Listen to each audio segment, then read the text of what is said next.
work sessions on the pedestrian access code amendment. I believe Ahmad and Matt Herman will be presenting, so I'll hand it over to them. Thank you, Kathleen. Thank you, Council, for your time. So today we want to introduce some of the amendments we're going to be suggesting for your approval on our codes that would allow greater accessibility for pedestrians and multimodal to the arterial areas for the buses and other modes, so that instead of having to go out of travel, that makes it a little bit easier. So with that, I'll turn it over to Matt, who has been working on this changes, and feel free to ask us any question in between when he's doing the presentation. So with that, I'll turn it over to Matt. Good morning, Council. This is Matt Herman. I'm a transportation planner with Public Works. On December 1st, 2020, a public hearing is scheduled to consider Title 40 Code Amendment. The Code Amendment is intended to improve connections between neighborhoods and services along major streets, including collectors and arterial streets. This includes bus stops as well as other commercial services. Clark County Code defines accessways as public facilities shared by pedestrians and bicycles.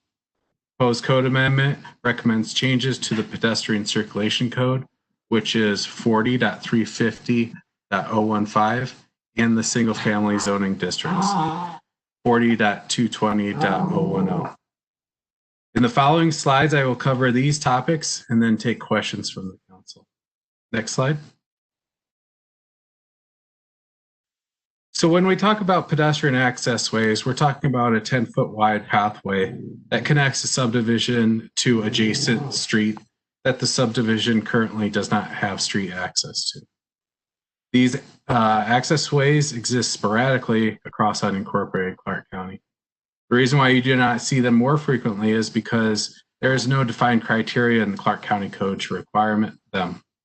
And typically, they only exist when transit was available before the subdivision was built. Next slide.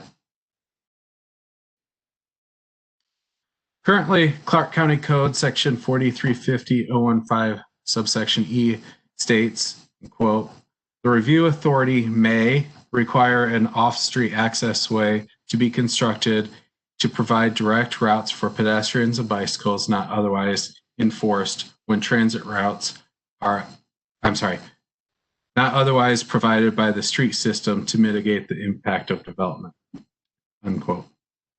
This requirement is often enforced when transit routes are adjacent to the proposed developments, but the requirement remains at the discretion of the review authority without providing certain criteria for applying the code.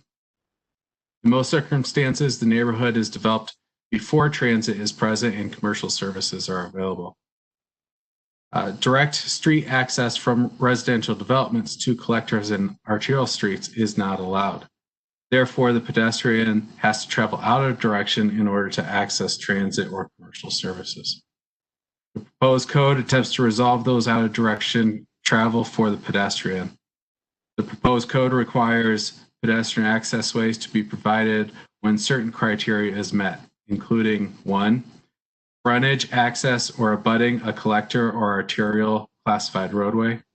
2, the pedestrian circulation is further than 1/4 mile from the collector or arterial. And finally, 3, the pedestrian has to travel out of direction in order to access that collector or arterial. Next slide.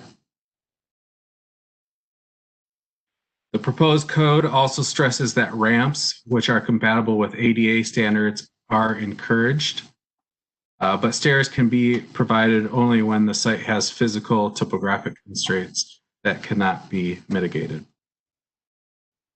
Next slide. We recognize the new requirement will have impacts on the proposed developments. Therefore, we're proposing balances in single-family zoning districts that might reduce those impacts. Balances include reduced interior side yard setbacks and coverage and increased coverage standards. The interior side yard setbacks that abut the accessways will be allowed to be reduced by 50%, and the coverage standards will be allowed to be increased by 10%. We saw DEEB, the Development Engineering and Advisory Board's recommendation on September 3rd, 2020, Their recommendations, they recommended approval of this, but also had some changes that were added to the proposal. Their recommendations help to distinguish accessways that are in public right-of-way or a tract, or accessways that are in a private easement. Next slide. This slide illustrates those reductions in interior side yard setbacks and increased lot standards in real numbers. Next slide.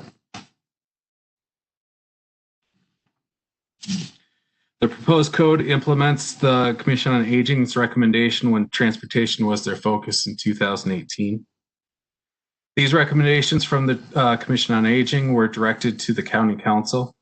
On July 22nd of this year, the Council directed staff to process the code amendment seeking DEEB's recommendation, Bike and Pedestrian Advisory Committee's recommendation, as well as the Planning Commission's recommendation. Next slide. So the following 3 slides attempt to show you the impact on providing accessways and its effect on transit, as well as the problem that we're trying to solve. Here you see 2 distinct neighborhoods with different development styles. On the left is the Houck neighborhood in Vancouver, and on the right is Hazeldale neighborhood near the Geyser Middle School. Next slide. Typically, transit agencies measure their service area by a quarter-mile catchment area. This is an industry standard. Here, that quarter-mile catchment area is measured as the crow flies and shown in blue. You can also see on here, there's hard to see pink dots. Those are bus stops. Next slide.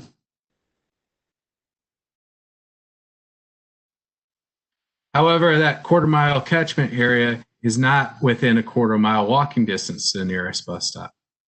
Pedestrian typically has to follow the street network to access the bus stop. The bus stop on these slides are hard to see, but again, they're shown as a pink dot. Pedestrian catchment area is, or the pedestrian circulation area is much smaller than that quarter-mile catchment area. You can see in these 2 neighborhoods, the pedestrian catchment area really depends on the connectivity of the street network. As I advance to the next slide, please pay attention to the suburban neighborhood on the right.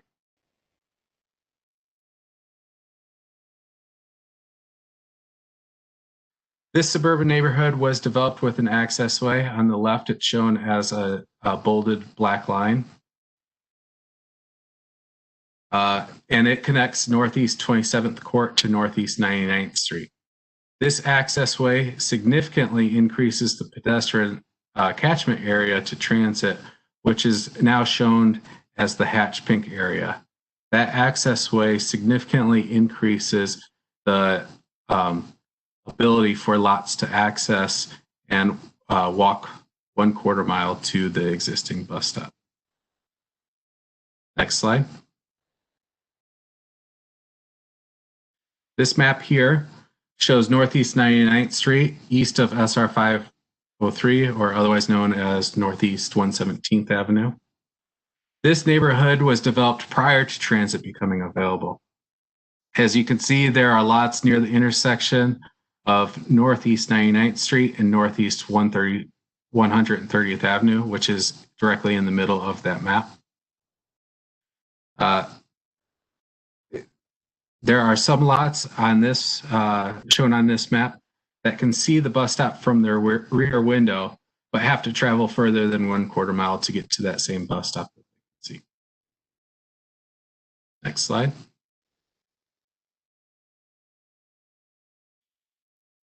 We saw these different committees' recommendations. All of the Planning Commission recommended approval for the code on October 15th. DEEB recommended approval with those changes that are forwarded in the Planning Commission's recommendation, as well as to the Council on December 1st, with those changes incorporated. The Bike Pedestrian Advisory Committee recommended approval to the Clark County Council. They requested that the incentives or the balances that applied in the single family also apply in the multifamily or high density residential zones. We are not recommending that those incentives in the multifamily or the high density residential zones be carried forward. The reason why we are not recommending those is because high density or multifamily will have a greater demand on these access ways, and the current setbacks and lot coverage standards that apply to those zones should continue to apply when these access ways are required. With that, I'd be happy to answer any questions from the council. Questions of the council? I have a couple, but I'd entertain others. Madam Chair. Councilor. So Matt, just with regard to the DEEB recommendations, that was worked into the Planning Commission presentation, and you guys are okay, and the recommendations are valid, reasonable, and yeah, I think those recommendations from DEEB were carried forward into the Planning Commission's recommendation. Staff agrees with those recommendations. We feel like it helps clarify accessways and the requirements, whether they're in private easement or whether they're in the public right of way. great, thank you. Yeah, another just example of that value of that organization and that group as it helps advise us. So thanks. Matt, are these, would this be retroactive? Are we going to go back and purchase a bunch of right of way for to have this happen, for instance, in the neighborhoods you pointed out? No, ma'am. The proposal will only be for new development as it moves forward. This will not affect existing residential subdivisions. We don't plan on recommending to the council that any private property be taken or anything be changed with those existing neighborhoods to implement this.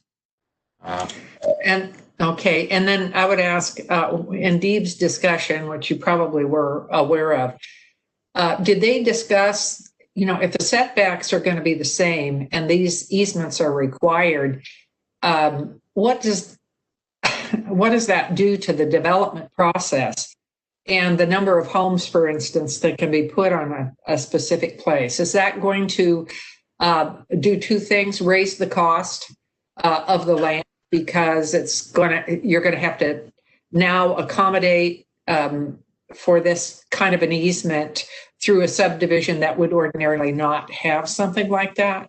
How much do you think it will affect that? So, Councilor Rebecca, could you go back to a few slides? Keep going.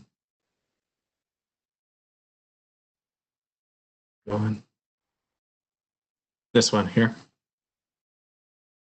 So perhaps it wasn't clear during the presentation, but we are proposing offsets in the single family zoning districts that help to accommodate these required access ways without impacting the development.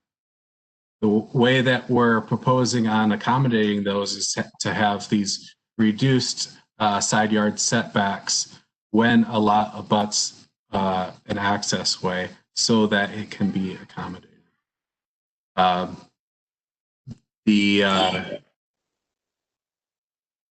well as increasing the lot coverage for those lots that abut the pedestrian access way. Great. Yeah, I did miss that. Sorry. Thank you.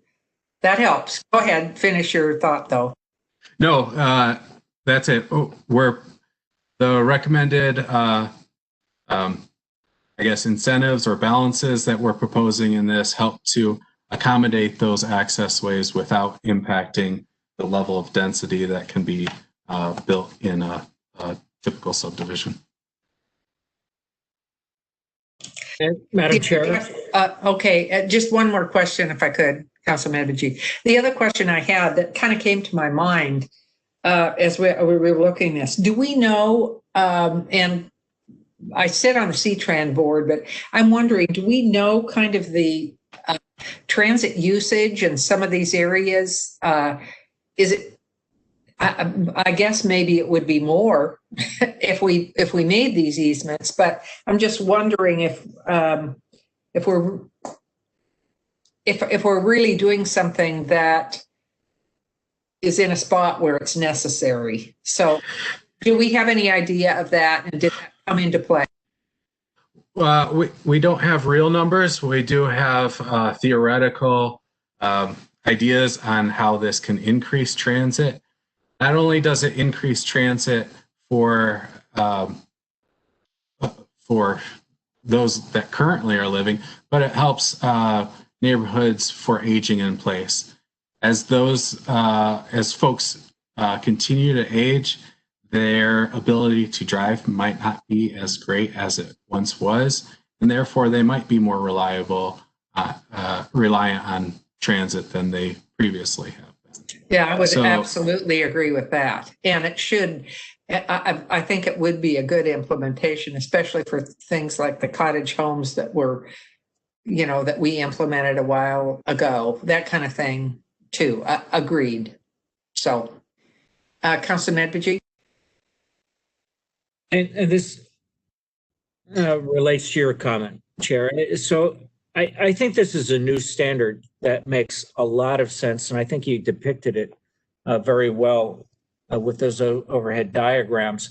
And it can really only apply for new development and in the future. However, as you've laid out the incentives and inducements, if you will, to do this, some of the concessions that will make it easier for developers to comply, I would like to see, and I'm not sure whether it has to be in this code amendment or just in processes, where we can allow older neighborhoods, homeowners associations that say, hey, we can bring our neighborhood up to standard too by doing the exact same thing, not requiring it, but providing them an easy pathway to bring their neighborhoods up to these same standards, which I think are well informed and well thought out.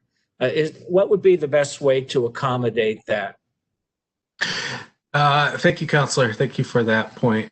I think, I hate to say this, but I think the burden's on the neighborhood to come to Clark County Public Works and say, hey, we want to do this. How can we accommodate that?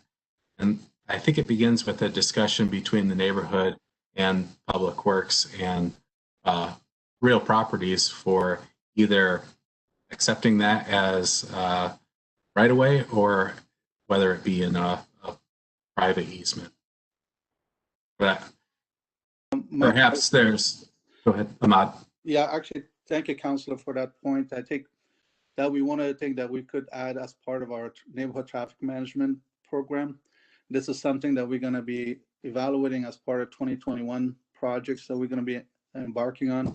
And I think, and I understand your point, when, especially if a neighborhood would like to do this, we want to make sure it's as easy as possible without having to go through a lot of bureaucracy and permitting and things like that. So, but that's something I think we can work on and make it as easy as possible, because one way to encourage them is to make sure it's as easy as possible instead of making it really difficult to do that.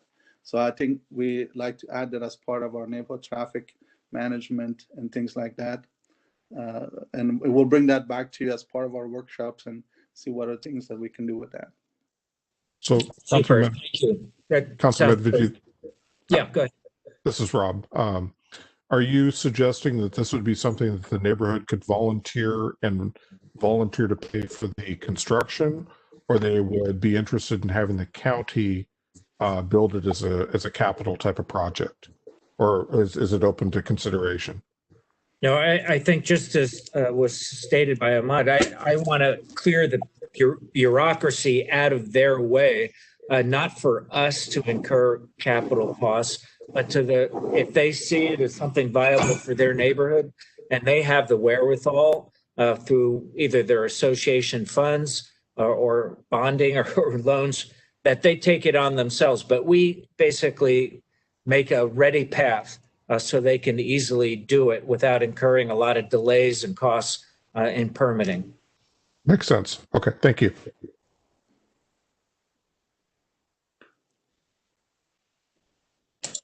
Other questions? I don't see or hear any.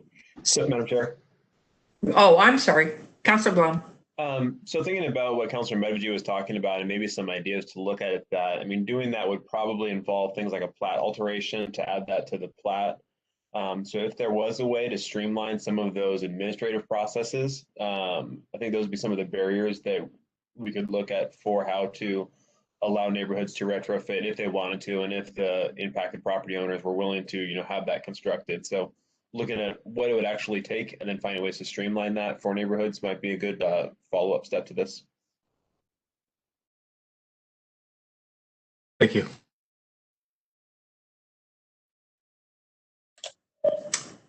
So councilors, this is Rob again. Is it acceptable that we would put that into the discussion for the neighborhood traffic program for next year? I think so. I would agree. Yeah, it's fine with me. Great discussion.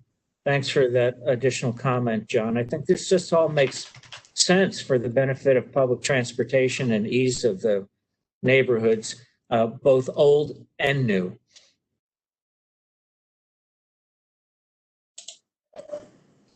Other comments or questions? Okay, I hear crickets, or not. Actually, I hear silence. So, and that completes your presentation. Is that correct? That's correct. We'll see you on December 1st during the public. All right. Okay. Thank you so much. So we will move then, because I believe this is the only work session we're having now. So we'll move from this work session to council time for Wednesday, November the 4th. Do we